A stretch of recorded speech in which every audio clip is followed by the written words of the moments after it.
It's almost back to school time for public school students, even though many private schools open today. Now, teachers in the public school system returned from their 2-month-long break ready for the new school year. Our Jania Noel Ferguson visited several school campuses to find out how they're preparing for larger student bodies come next week. After a long summer vacation, teachers are back in the school preparing for their students next week. At the T.G. Glover Primary School, teachers heard from various motivational speakers to get them off on the right foot. School Principal Cassandra Forbes says this year they are expecting an increase in students, but she says they have made the necessary adjustments. Last year, we've closed with 635 students. A few of them have been transferred out, but a whole lot of students are coming in. Are we prepared for that? We made provisions. We had to open a whole new classroom. We had to close down a specialist area and use that room as a room for one of our grade 1 students. Meanwhile, physical education teacher Shadrika Roll and 5th grade teacher Patricia Pinder say after the long break, they're ready to get the ball rolling for the new school year. Well, for the school year, I want the children to be more conscious about health conscious, about their health. Last year, we focused on fitness, health, fitness, and safety. This year, I want to step it up a notch and let them understand the connection between their health, and as they get older, they would want to continue this when they get into high school.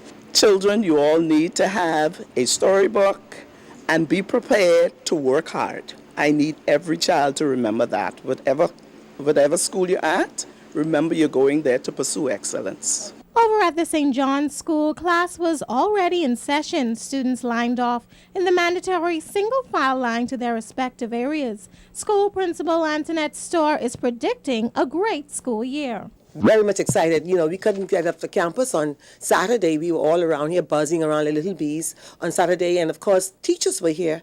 Students were looking around wondering what's going to happen new as they walked in this morning.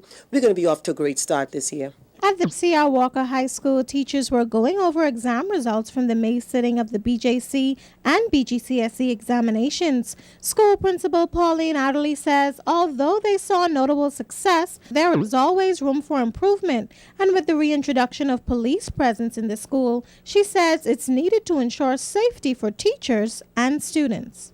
With the police in school, we are hoping that we can have, as we would have asked, more supervision after school, especially at the bus stops.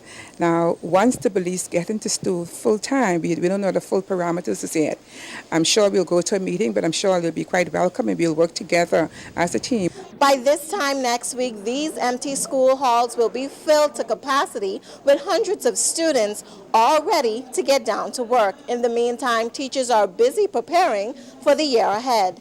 Janae Noel Ferguson, ZNS News. Opening statements were expected to take place today in the Prince Hepburn murder trial. You may remember that 49-year-old Hepburn is accused of the brutal murder of 42-year-old Nellie Mae Brown Cox at her Bougainvillea Boulevard apartment in South Beach last April. Now, Hepburn is accused of allegedly stabbing Brown Cox multiple times about the body following a domestic dispute. She died at the scene. The case has been adjourned to October 1st. That's because Supreme Court Judge Indira Charles, who's scheduled to hear the case, is presiding over another criminal trial at this time. Now, despite the adjournment, both sides informed the court during today's brief proceedings that all documents have been filed and they're ready for trial. Meantime, Prince Hepburn remains in custody at the Fox Hill prison. If Hepburn is convicted, he could face the death penalty. Franklin Williams and Basil Cumberbatch are prosecuting the case. Mira Ducille is defending Hepburn. A strange case also before the courts today. 51-year-old William Bowe, seen here wearing the blue plaid shirt, will spend the next 6 months behind bars after pleading guilty in court today to stealing license plates from the vehicles of 2 parliamentarians.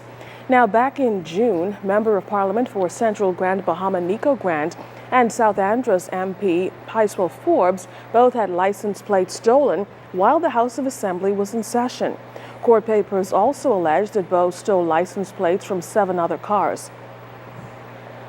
Now, he's also pleaded guilty to stealing a battery of a NEMA truck and which was parked at the Cabinet building. Meantime, Bo remains or will be serving a 6-month sentence in prison for those crimes. Friday was the last working day for heads of missions, that's ambassadors and high commissioners under the former Free National Movement administration. According to Foreign Affairs and Immigration Minister Fred Mitchell, he's awaiting a confirmed list of potential diplomatic candidates from Prime Minister Perry Christie. Only 2 Foreign Service members will remain: Paulette Bethel, ambassador and permanent representative of the Bahamas to the United Nations, and Bahamas Consul General to Miami, Rhoda Jackson. Minister Mitchell indicated that the new heads of mission will comprise professional diplomats and political appointments. He verified all offices will remain open, with some additions, including a new office in Geneva, Switzerland, to help accelerate our accession to the World Trade Organization. The Christie administration also in Chicago, one in Houston, and one in Los Angeles to deal with the Bahamian community and Bahamian interests in those cities and the states, respective states close by. We think that Kingston will require either a High Commissioner or a Consul General within the next year or so. Our present Honorary Consul has indicated that she's stepping down, and so a new one will have to be appointed. We plan also to appoint an honorary consul in South Africa for Bahamian interests. The Christie administration also anticipates establishing diplomatic ties with Brazil, since 40% of our financial services business comes from there.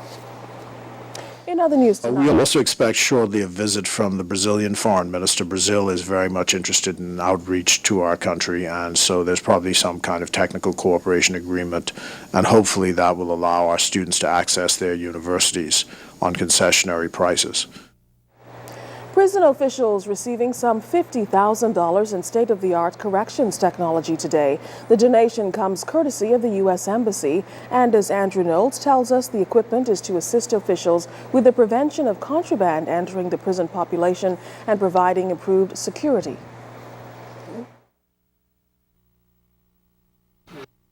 Officials here at Her Majesty's prisons have long lamented the major problem of the importation of contraband.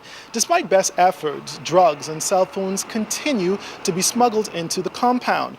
But with the donation of some highly technological detection equipment, officials are hoping it will do the trick.